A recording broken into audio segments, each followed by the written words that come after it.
Alors l'ID3, est-ce qu'elle sera encore moins chère selon cet article? Si oui, de combien? Alors voyons. Alors, nous en arrivons aujourd'hui à une ID3 actuellement disponible en France jusqu'à la fin du mois, à partir de 28 490 euros, bonus écologique de 4 000 euros déduit, grâce à une remise de 4 000 euros offerte par la marque. Donc jusqu'au 31 janvier, il va falloir se dépêcher là, hein. Donc Pure Life Max, c'est pas le modèle d'entrée de gamme, mais une version déjà très bien équipée qui s'affichait il y a peu à près de 40 000 euros. Elle est équipée d'un moteur de 170 chevaux, batterie 52 kWh net offrant jusqu'à 388 km d'OLTP, 7,2 kW de recharge en AC, 145 en continu.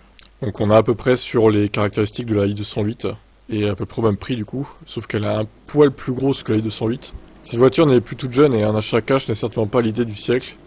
Le modèle est également proposé en LLD sur 37 mois avec un premier loyer de 9 000 euros ramené à entre 7 et 5 000 selon le vote bonus, 36 loyers ensuite de 199 euros par mois.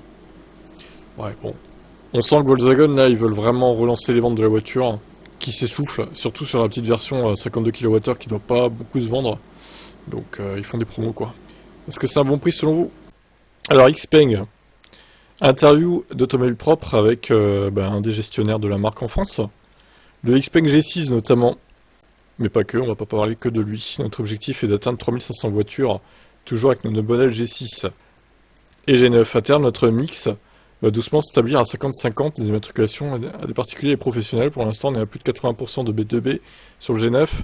Nous avons un nouveau responsable, Guillaume Cohen, qui vient d'arriver pour développer les ventes aux flottes et aux grandes entreprises. Avec le G6, nous allons trouver un peu plus de clients type famille. La plupart des clients que vous avez optent pour les offres leasing. Nous en sommes à plus de 80%. Nous avons aussi en ce moment une offre pour les particuliers sur le G6 à 470 euros par mois. Sans apport à ce prix-là, vous avez un véhicule déjà tout équipé. Il n'y a quasiment pas d'option en dehors de la barre d'attelage. Alors tout le monde fait un tapage sur le G6. Je vois beaucoup de youtubeurs qui en parlent. Je me demande s'ils sont pas sponsorisés d'ailleurs, tellement ils en parlent à outrance. Mais je le trouve pas transcendant. En plus, il y a les prix, je vois là.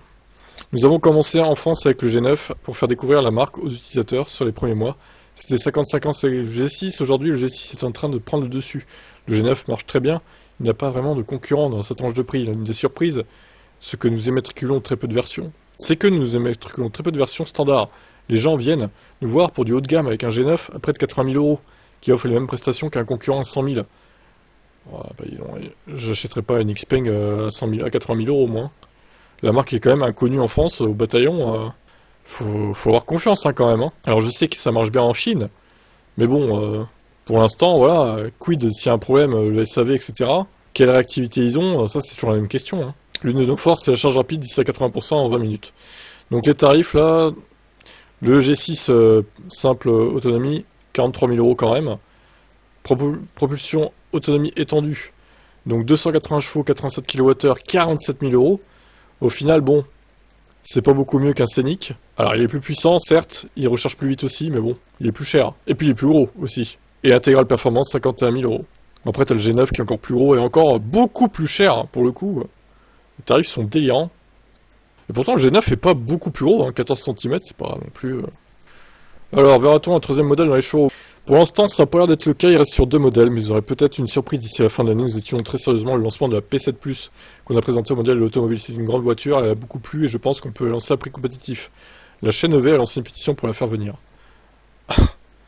Alors oui, par exemple, la chaîne EV que j'aime beaucoup, mais ils en parlent beaucoup d'Xpeng. Je pense que, voilà, ils touchent un petit billet peut-être. Après, tant mieux pour eux. Hein. Comment se passe la prévente? Xpeng a commencé à vendre des voitures en Norvège en 2021, la partie pièces détachées et stock est déjà mise en place depuis un bon moment. Nous avons un dépôt aux Pays-Bas et un second en construction en Allemagne. L'objectif est d'être en mesure de livrer des pièces dans un délai moyen de 48 heures. Comme tous les autres constructeurs, nous proposons également à nos concessionnaires d'avoir des stocks pour réparer le plus vite possible. Bon, ça c'est une question importante, effectivement. Ok, alors l'avant, on dirait vraiment le modèle Y restylé. Ils ont tellement copié Tesla, quoi. Vos premiers clients, nous avons des profils très différents. Aujourd'hui, nous avons près de 50% d'anciens clients Tesla. Ah oui, quand même, mais aussi beaucoup d'adeptes du 800 volts. Une fois qu'on y goûte, c'est difficile de revenir en arrière. Beaucoup de conducteurs de Hyundai et Kia sont venus vers nous à la fin de leur leasing. Les taxis sont aussi très intéressés, ils peuvent économiser facilement du temps à la borne.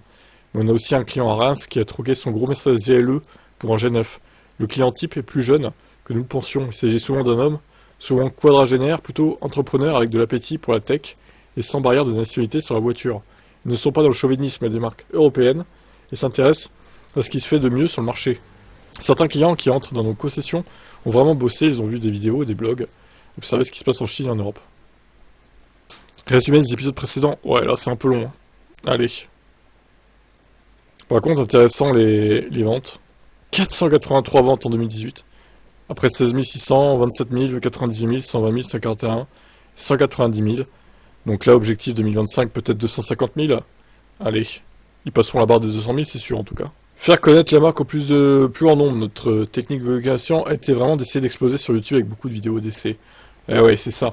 Lorsqu'on a un bon produit, ça permet de convaincre pas mal de gens. La stratégie a été de faire essayer la voiture à un maximum de monde, justement pour qu'ils puissent en parler. Nous avons vraiment mis l'accent sur la vidéo, parce que je le dis tout le temps, les consommateurs ont besoin de se rassurer. Est-ce que j'ai fait le bon choix? YouTube nous a donné un chiffre, 57% des nouveaux acheteurs y vont pour valider leur achat. Nous avons aussi fait du recrutement sur les réseaux sociaux, avec des campagnes de génération de leads. Vous ciblez des gens qui s'intéressent par exemple à Tesla. Nous savons très bien qu'il y a des gens qui ne viendront vers nous que dans très longtemps. Ce qui nous intéresse, c'est les personnes qui sont prêtes à changer. Il y a aujourd'hui un tel parc Tesla. Le modèle Y a été lancé en France il y a un peu plus de 3 ans maintenant. Certains vont vouloir changer. Il y a des nouveaux entrants comme nous qui proposons une alternative intéressante. Nous avons aussi commencé à faire de la publicité traditionnelle, comme chez Turbo. Puis chez nous, il y a eu un avant et un après mondial de l'auto. Des gens venaient nous voir avec des idées préconçues et nous disaient « Après, c'est sérieux ce que vous présentez là ?» Non, non, c'est une blague. On présente une fausse voiture en fait. C'est cette question quoi. Y a-t-il un impact des demandes des conducteurs européens sur le produit fabriqué en Chine? Le consommateur européen n'attend pas les mêmes choses qu'un consommateur chinois. J'étais récemment en Chine avec l'un de nos confrères. L'un de vos confrères, il a trouvé le G6 local très mou. En Europe, le même modèle répond aux besoins de dynamisme accru avec un réglage spécifique. Même si notre ADN est plutôt côté confort. Alors au début, en Europe, nos voitures faisaient beaucoup de bip. On les a largement supprimées. Nous avons aussi adapté nos aides à la conduite. Il fallait par exemple beaucoup forcer le volant pour sortir du mode de conduite semi-autonome. Ça n'a pas plu aux utilisateurs. Nous l'avons assoupli et les mises à jour que l'on reçoit en Europe sont européanisées. Nous avons aussi un système de bêta-testeur auquel vous pouvez vous inscrire si vous êtes client Xpeng via notre application. Nous voyons sur les forums que pas mal de nos clients français ont participé. Ça nous aide à améliorer les véhicules. Comment voyez-vous l'avenir de Xpeng? Nous restons très humbles, nous allons grossir tranquillement sur les réseaux, avec fournir un bon produit. Il y aura de nouveaux modèles. Aujourd'hui, nos produits ont été adaptés pour le marché européen. La marque prépare des produits spécifiques pour l'Europe. Le segment C, c'est le cœur de volume chez vous. J'aime bien chez vous, quoi. Alors chez nous, non, j'aurais dit. Ça va.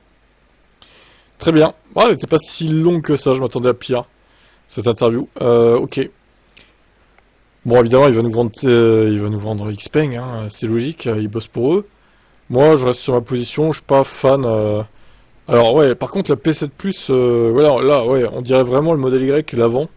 Par contre, effectivement, le Xpeng G6, bon, il ressemble pas trop au modèle Y, pour le coup. Ça, c'est quoi? C'est le G9 ou le G6, ça? Putain, je vais confondre les trucs. Hein. Non, ça doit être le G9. Quoique, non. Ouais, si, ça doit être le G9, ça. Ça, c'est le G6, ouais. Ok. Bon, hormis le 800 volts qui est... Oui, c'est vrai que c'est sûr que c'est un bon point. Je le trouve pas si bien placé au niveau des tarifs. Donc, bon, après, il plaira sûrement, hein, il va se vendre, mais...